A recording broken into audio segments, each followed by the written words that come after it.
Que fazer, então, para que os povos sejam religados e organizados ao comando dos seus destinos?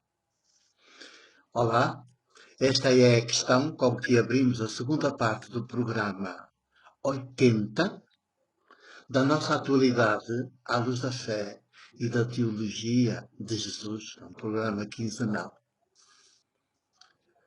Como percebem, é um programa diferente, precisamente porque a luz que vem da fé e da teologia de Jesus nunca é um holofote, nunca nos cega. Pelo contrário, como sai de dentro de nós, faz-nos ver a realidade. E a realidade, antes de mais, a realidade que está fora de nós, antes de mais, são as outras pessoas como nós. Os outros iguais a nós, como nós. Os outros seres humanos e povos como nós, na sua variedade de falares, de línguas, de cores, tudo arco-íris, nas suas variedades também de comportamentos arco-íris.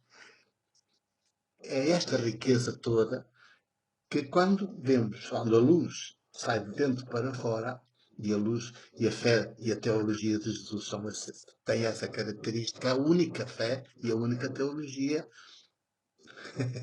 que tem esta capacidade de fecundar, uma capacidade fecunda, não é estéril, e é libertadora. Portanto, promove autonomias e não súbditos, resignações. Que fazer então para que os povos sejam religados e organizados ao comando dos seus destinos? Se as rebeliões armadas, mais ou menos armadas, acabam por reforçar cada vez mais o poder que está a dominar as populações que se querem libertar. Se não é pela via das rebeliões armadas ou não armadas, mas rebeliões, se não é por essa via que se chega lá, para que os povos sejam povos religados e organizados ao comando dos seus destinos e não precisem, não haja, portanto, oportunidade dos poderes o fazerem, dos poderes estarem religados, organizados e a massacrar os povos, a comer os povos. Que fazer então? Esta é a magna questão com que a humanidade deste início do terceiro milénio está confrontada. Mas anda confrontada desde o início.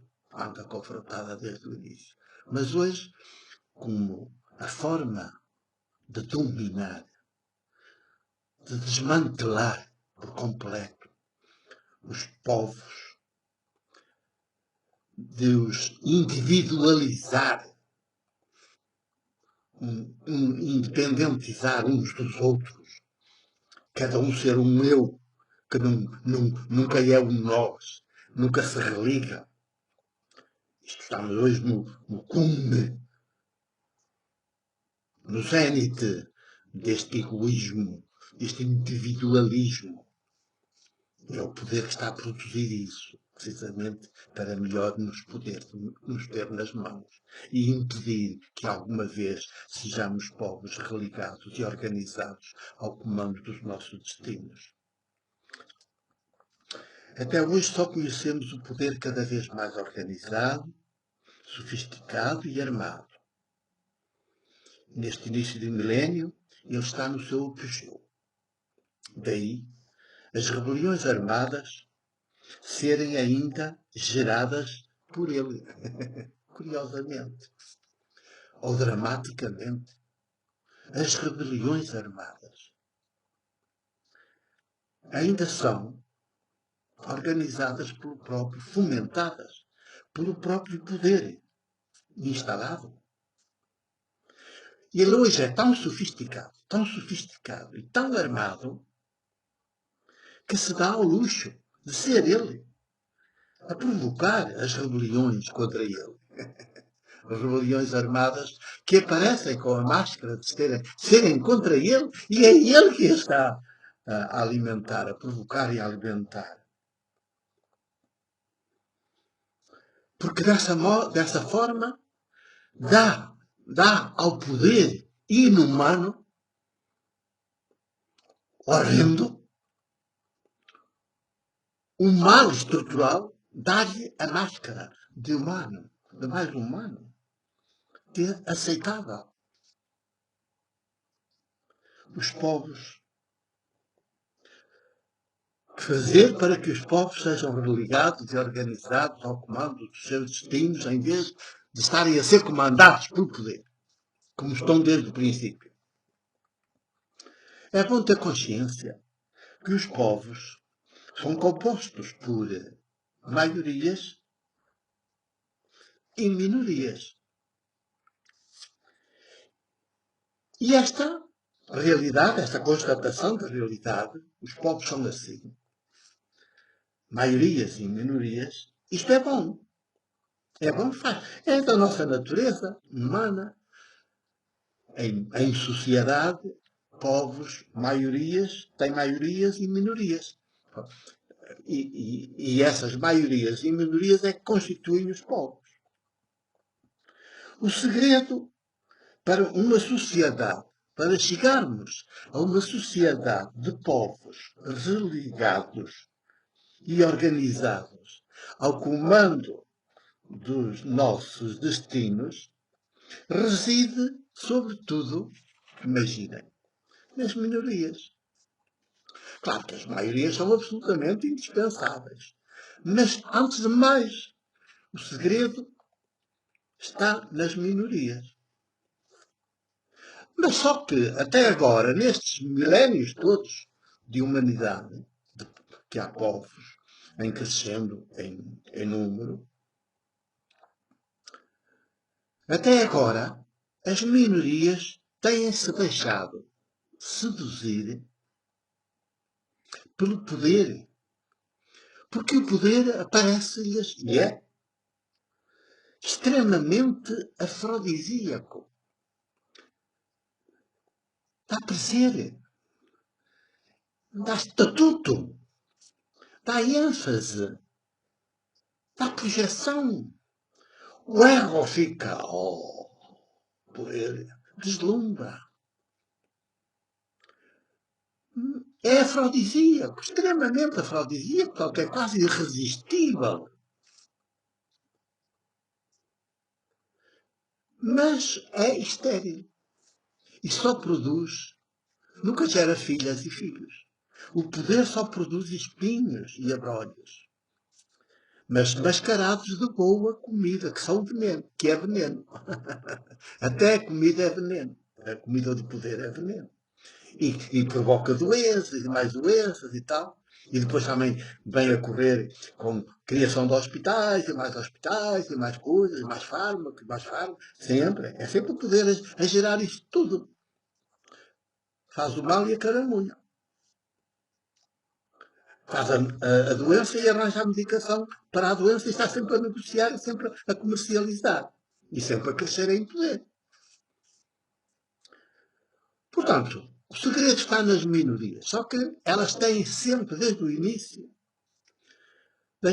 têm-se deixado seduzir pelo poder e tornam-se elas o poder. Tornam-se elas o poder contra as maiorias. Ora, se os povos são constituídos por maiorias e minorias, e isso é bom, é preciso que as minorias finalmente acordem e deixem de continuar a deixar-se seduzir pelo poder, por mais afrodisíaco que ele seja, resistam ao poder. Digam não a ele e digam sim às maiorias. Porque elas é que são os povos são maiorias e minorias. Portanto, se as minorias vão dar corpo ao poder, ficam contra as maiorias e isto é destruição total da humanidade, dos povos. E tem sido este o crime, este o mal, este o erro, este o equívoco das minorias. A responsabilidade está sobretudo nas minorias, que em vez de se aliarem, se aproximarem das maiorias de que são parte como povos, o poder é sempre um estranho. Não faz parte dos povos o poder. Ando cansado, não ando cansado, mas torno-me repetitivo a dizer isto. O poder é um estranho, não faz parte. Não faz parte dos povos. É um estranho aos povos. E, portanto, o difícil é convencer as minorias a resistir às seduções do poder e a passarem a olhar para as vítimas, que são as maiorias, que são vítimas. Enquanto as minorias se tornam poder, dão corpo ao poder, a outra parte delas, que são as maiorias, acabam por ser vítimas delas. Mas isto é a negação total da humanidade, do humano. Não pode ser. Temos que acordar. Andamos absolutamente cegos e alienados, drogados. Não pode ser. É preciso resistir, que as minorias resistam à tentação de se tornarem elas próprias agentes do poder. Não! Mas também resistam a outra tentação, que é tornarem-se benfeitoras das maiorias. Isso é outra forma de exercer o poder mais camuflado. O benfeitor é sempre um inimigo dos povos. Parece que ajuda a resolver o problema de momento, mas não. Torna-se profissional na benfeitoria, está a fazer parte das minorias do poder. Pronto. É por isso que a benfeitoria, quer dizer, matar a fome de emergência é uma coisa. Mas manter na fome toda a vida aquela geração e eu ser o benfeitor, aquele que lhe garante a sopa, isso já é crime. Já é crime. As minorias têm de ter a humildade, verdade, de se fazerem próximas das maiorias e viver religadas a elas. O que façam às maiorias é feito também às minorias, que estão religadas a elas. Para assim as fermentarem as maiorias, fazê-las mexerem, agir, movimentar-se e começarem a religar-se de maiorias passivas, desligadas umas das outras, à espera de mão estendida, à espera da sopa, passarem a religar-se e a organizar-se até serem senhoras, estarem ao comando dos seus próprios destinos. Vêem? É por aqui que passa a solução. Tanto em Hong Kong, como nos países latino-americanos, como onde andam as rebeliões armadas, mais ou menos armadas, e que o Ocidente parece gostar tanto e noticia insistentemente. Que fazer então para que os povos sejam religados e organizados ao comando dos seus destinos? Está aí uma luzinha que vos deixo. O segredo está nas minorias. Deixem de ser agentes transformar-se em agentes do poder. Eduquem as vossas filhas e os filhos para dizerem sempre não ao poder e sim às maiorias, porque somos maiorias e minorias, como povos. Está bem? É assim que vos deixo, com a minha alegria, com a minha paz, com a minha ternura, com a minha fecundidade de presbítero e jornalista.